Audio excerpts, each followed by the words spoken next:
Good morning, class 9th. We are here again to proceed second chapter of history.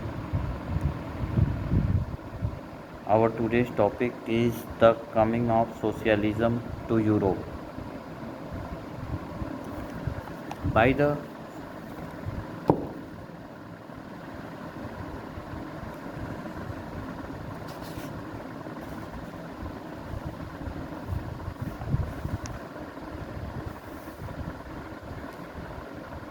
by the mid of 19th century, socialist ideas spread through Europe suggested and campaigned that instead of individual control, property should be controlled collectively. A leading English manufacturer, Robert Owen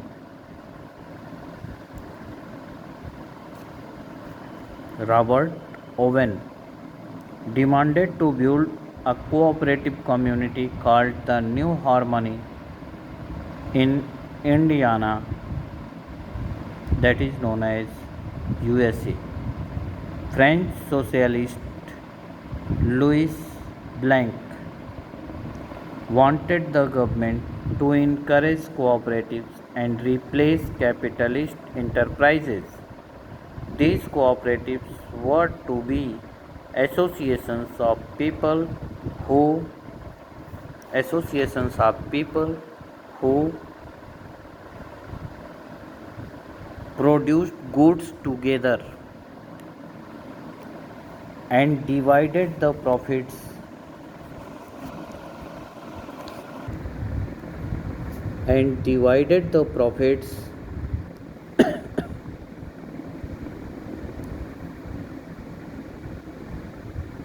according to the work done by members. Karl Marx argued that the industrial society was capitalist and the profit of capitalist was produced by workers. The condition of workers could not improve till the profit was accumulated by private capitalists. Karl Marx believed that to overthrow capitalism, workers had to construct a radically socialist society where all property was socially controlled. All production units should be nationalized. This society will be a communist society.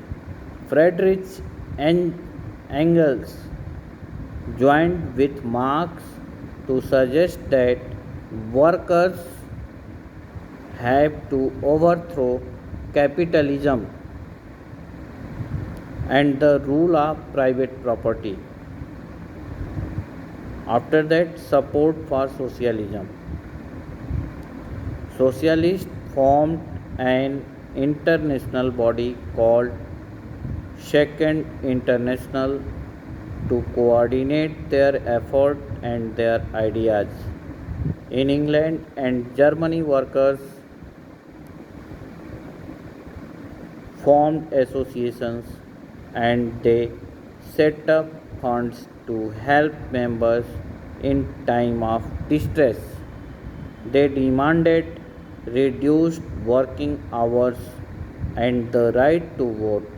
In Germany, these associations worked with the Social Democratic Party, that is also known as SPD, Social Democratic Party, and helped to win parliamentary seats. By 1905, socialists and trade unionists formed Labour Party in Britain and Socialist Party in France. However, till 1914, socialists did not succeed in forming a government in Europe, and from here the Russian Revolution started. The government in Russia was taken over by the socialists through the October Revolution of 1917. 1917, not 70, 1917. The fall of monarchy in February 1917 in Russia and the events of the October Revolution were normally called the Russian Revolution. So tomorrow, thanks for today. Tomorrow we will discuss about the Russian Empire in 1914. Thank you.